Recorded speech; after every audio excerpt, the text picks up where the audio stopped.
Friends, मैं आपका mentor AK Singh और आज हम LLB सेकंड सेमेस्टर की तैयारी कर रहे हैं, यानी कि LLB सेकंड सेमेस्टर की तैयारी कर रहे हैं। और सेकंड सेमेस्टर में हम क्या देख रहे हैं, विधि शास्त्र को देख रहे हैं। और विधि शास्त्र में आज का जो क्वेश्चन है या फिर आज का एक तरह से टॉपिक है प्रतिकूल कब्जा। प्रतिकूल कब्जा है क्या? सबसे पहली बात ये आती है कि भाई कब्जे तो बहुत हो गए, कब्जा कर लिया। आपको मैंने बता दिया कब्जा प्राप्त करने का, बता दिया कि कब्जा प्राप्त कैसे करना है, ठीक है। अब जो भी बच्चे या अपना प्लॉट ले रहे होंगे या फिर LLB कंप्लीट करके जब लॉ के फील्ड में आएंगे, पैसा कमाएंगे, तब प्लॉट लेंगे, तो उन्हें ये पता चल जाएगा कि कब्जा करना कैसे है, कब्जा प्राप्त कैसे करना है। तो कब्जा प्राप्त करने का तो तरीका पता चल गया। अब कब्जे हैं कितने तरह के, ये पता चल गया। अब प्रतिकूल कब्जा क्या है, ये भी पता होना चाहिए। तो इससे पहले आपको क्या करना है, चैनल को सब्सक्राइब करना है, वीडियो को लाइक करना है, शेयर करना है और टेलीग्राम ग्रुप को ज्वाइन कर करना है। जितने भी आपके क्वेश्चन पेपर है अनसोल्ड, वहाँ पर आपको देखने के लिए मिल जाएंगे। और जो भी बच्चा सॉल्यूशन लेना चाहता है हिंदी और इंग्लिश में, वो आपको 25 का, यानी कि उसमें 25 का मिलेगा, 24 का मिलेगा, 23 का मिलेगा, 22 का मिलेंगे और 5 पेपर मिलेंगे, जिसमें आपके 20 पेपर बैठते हैं। 20 पेपर आपको देखने के लिए मिलेगा, लिंक डिस्क्रिप्शन में दिया गया है, वहाँ से जाकर आप पेपर ले लीजिए, जिससे आपकी तैयारी अच्छी हो। क्योंकि भैया बच्चे क्या कर रहे हैं, जो हमारे प्रीवियस ईयर पढ़ के गए हैं या प्रीवियस ईयर और हमारी क्लास करके गए हैं, वो तो उनके तो नंबर ठीक ठाक हैं, नहीं तो बहुत से बच्चों के नंबर बिल्कुल बेकार आए हुए हैं, बैक भी है, ठीक है। अब आती है यानी प्रतिकूल कब्जा है क्या।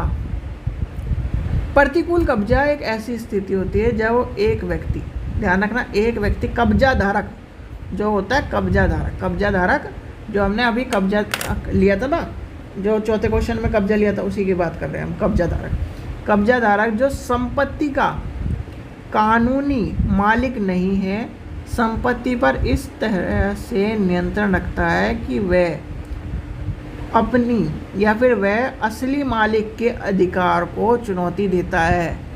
यदि असली मालिक एक तय सीमा के भीतर उस या वह वहाँ से नहीं हटता, तो मालिक उसका या फिर उस संपत्ति पर अधिकार समाप्त हो जाता है, ठीक है।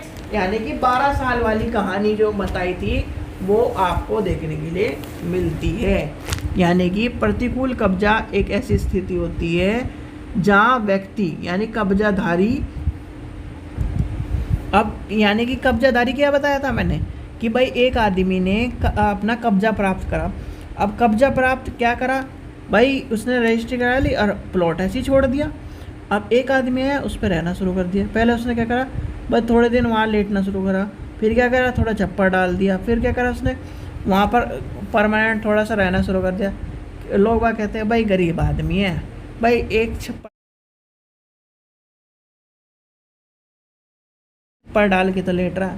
अब छप्पर डालते डालते उसने 12 साल गुजार दिए, 12 साल गुजार दिए। तो वही कहानी होती है प्रतिकूल कब्जा, यानी कि अब आप उसे निकाल नहीं सकते।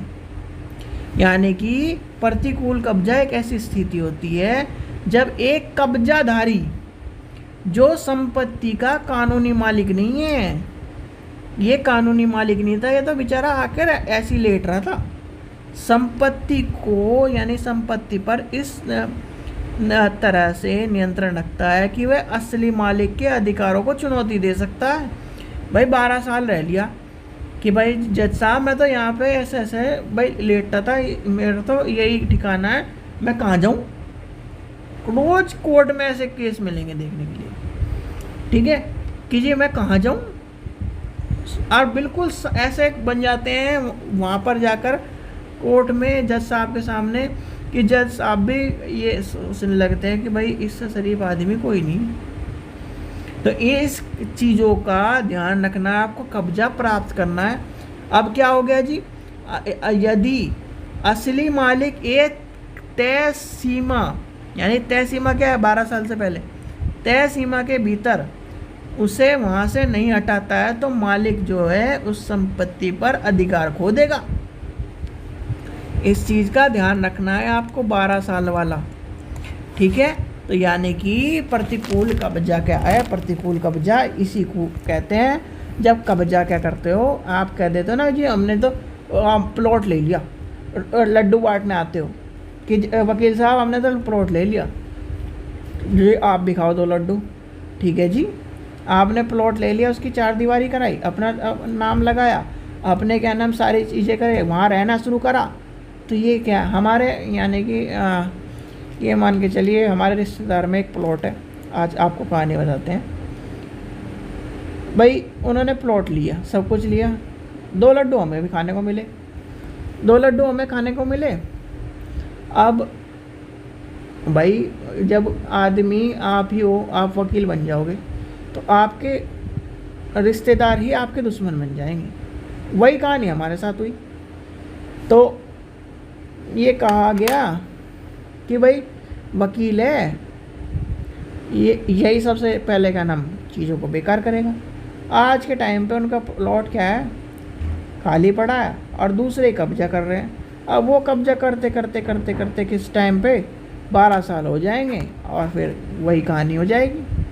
तो मालिक साहब जी बड़े आदमी हैं, वो वकील साहब को क्या नाम कुछ और समझ रहे थे, तो अब कब्जा हो गया जाएगा, फिर वो अधिकार को नियंत्रण नहीं कर पाएंगे। तो ये कहानी होती है, यानी कि जिस टाइम आप खुद वकील बन जाओगे आपके रिश्तेदार खुद आपके दुश्मन बन जाएंगे। जिस दिन आपके क्या है दुश्मन बनना शुरू हो जाए तो ये समझ लेना आप क्या है ना वकील की कगार पे आ गए। ठीक है, रिश्तेदार सबसे पहले दुश्मन बनते हैं, जो भी घर में वकील बना हुआ दिखाई देगा आपको। ठीक है बच्चों, चलिए तो ये समझ गए प्रतिकूल कब्जा क्या है। चलिए आशा करता हूँ आपको वीडियो पसंद आई। वीडियो पसंद आई तो लाइक करें, चैनल को सब्सक्राइब करें, वीडियो को ज़्यादा से शेयर करें। अब प्रीवियस ईयर को जाकर ले लीजिए, प्रीवियस ईयर से आपको क्वेश्चन याद करने हैं, प्रीवियस ईयर को कंप्लीट करके जाना है, प्रीवियस ईयर से ही क्वेश्चन आपको देखने के लिए मिलेंगे। लिंक कहाँ है, डिस्क्रिप्शन में दिया गया, वहाँ से जाकर आप ले सकते हैं। 5 साल के 4 पेपर आपको यानी कि 4 साल के 5 पेपर आपको देखने के लिए मिलेंगे। Thank you.